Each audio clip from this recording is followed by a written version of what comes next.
మీరు గత కొన్ని నెలల నుంచి పోరాడుతున్నారు. ఆ పోరాటానికి తగ్గ ఫలితం వచ్చిందా లేకపోతే ఏమైంది? అసలు రాలేదు ఇంకా మాకు. మా సినిమా సిరిట్ ఈజ్ నాట్ వన్ 3 నెలల నుంచి, ఇప్పుడు ఒకరోజు కాదు 2 రోజులు కాదు 3 నెలల నుంచి, పోయిన మే నెలలో 22 కానీ 29 కానీ చేసుకోవాల్సిన రిలీజు ఆపేసి మాకు నోటీసులు పంపించి, మా నోటీసుల ద్వారా కూడా ఇప్పుడు ఏం చెబుతున్నారంటే మేము ఇస్తాము మీరు చేసుకోండి అంటున్నారు. మేము ఏ లెక్క చేసుకోవాలో చెప్పమంటే మొన్న ఆర్టీవీలో చెప్పాడు ఆయన. ఏం చెప్పిండు, మీకు నోటీస్ పంపిస్తాము చేసుకోండి అభ్యంతరం లేదన్నాడు. సరే పంపించండి అయ్యా మరి చేసుకుంటామంటే వాళ్ళు ఎట్ట పంపించారు, మీరు ఏమి చేయొద్దు, ఎక్కడ ఏమొద్దు, పాటలు కానీ ఏమి రిజిల్ చేయొద్దు, మీరు పోస్టులు కూడా అతికేయద్దు, ఏం అతికియకుండా ఊరికి ఇంట్లో పెట్టుకున్నట్టు 2 ఆళ్ళకో 3 ఆళ్ళకో వేసుకోండి, 2 ఆళ్ళకో 3 ఆళ్ళకో వేసుకొని సైలెంట్గా పోండి. తెలుగు వరకే ఎక్కడ ఏమొద్దు.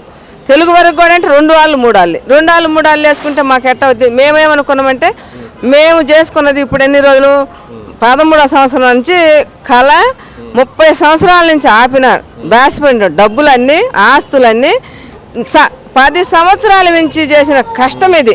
ఈ 10 సంవత్సరాల నుంచి చేసిన కష్టము 1 నెలలో చేసుకుంటే మాకు ఎంతనా రాని, మాకు డబ్బుల కోసం చేయలే. మా అబ్బాయి ఉన్నాడు దాంట్లో, అందుకని మేము అదొక చేయాలని చాలా యాపేత్తరంగా మేము వస్తే మాకు నోటీస్ ఇచ్చి ఇప్పుడు మళ్ళీ ఈ మాట చెబుతాడు, ఎక్కడ వేయద్దు ఒకటే ఏమని నిన్న నోటీస్ పంపించారు మళ్ళీ మా ఇంటికే. అందుకు కాబట్టి మేమైతే ఒక్క నోటీస్కు మేము వేయం, మేము చెయ్యం కూడా అట్ట 1 ఆళ్ళకి 2 ఆళ్ళకి. మాకు పూర్తిగా మా తెలుగు రాష్ట్రం వరకు మాకు వదలాలి. మా తెలుగు రాష్ట్రం మొత్తం మాకు ఇస్తే మేము వేసుకుంటాం. మేము ఎట్ట వేసుకుంటామో మాకు తెలిసి ఇవ్వాలి వేయలేము.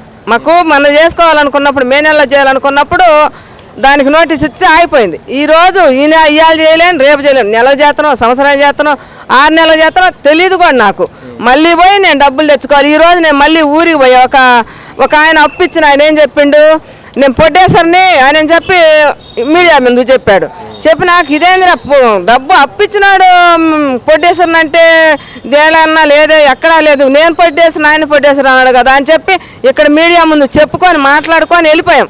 మాకు ఇంకా డబ్బులు కొని లేక ఈ మళ్ళీ 10 రోజులు ఆగినాం. ఎందుకు ఆగినామంటే ఈ 10 రోజుల్లో మళ్ళీ డబ్బులు తెచ్చుకొని మళ్ళీ ఏదన్నా ఒక చేసుకోవాలనుకుంటే అప్పుడు ఆయన ఏమండు నేను పొడ్డేసినాను. పోయినాం ఆ రోజు పోయిన నాడే పోయినాం, నైట్కు పోయినాం, పొద్దున్నే పోయినాం, నైట్ పోయినాం, పొద్దున్నే అడిగి పోయి ఏందయ్యా నువ్వు పొట్టేసి అన్నావు కదా రమ్మని చెప్పి వాళ్ళ ఇంటి ముందు పొద్దున్న 7 గంటలకు పోయి రాత్రి 6 గంటల దాకా కూర్చున్నాం. కూర్చున్నా కూడా దిగిరాల పైనుంచి, ఎందుకు రావు మరి పొట్టేసి అన్నావు కదా నువ్వు ఎందుకు రావు, అప్పుడే పొట్టేసి ఏదో నాకు చెప్పాలి అని పిలిపించాను.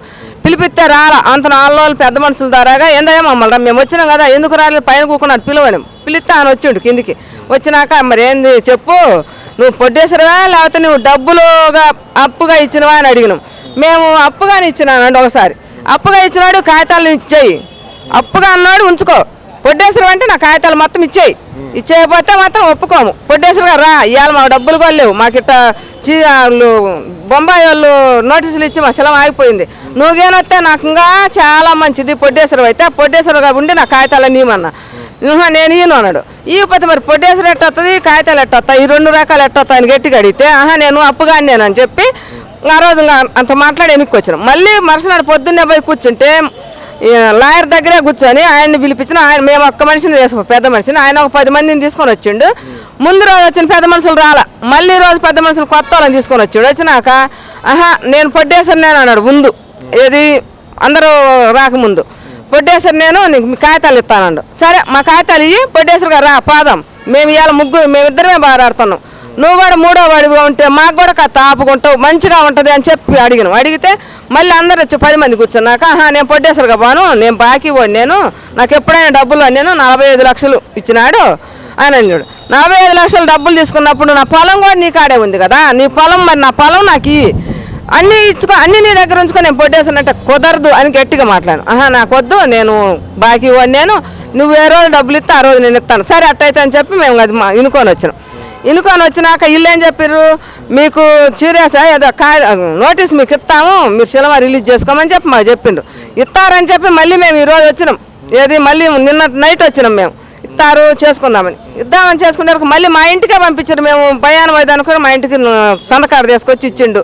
తీసుకొచ్చి ఇచ్చినాక మేము తీసుకుపోయి కేంద్ర సార్ ఉండు మా ఊర్లో ఆయన దగ్గర తీసుకుపోయి చదివిస్తే ఆయన ఏం చదివిండు, అమ్మా ఈ సినిమా ఎక్కడ చేయొద్దంట, ఏది చేయొద్దంట, పోస్టులు కూడా అంతకియొద్దంట, లాస్ట్కి ఒక సినిమా ఒక పాట కానీ ఏది రిలీజ్ చేయకుండా 4 ఆళ్ళలోనో 3 ఆళ్ళలోనో తెలుగులో వరకు వేసుకొని సైలెంట్గా మమ్మల్ని ఇచ్చినారు.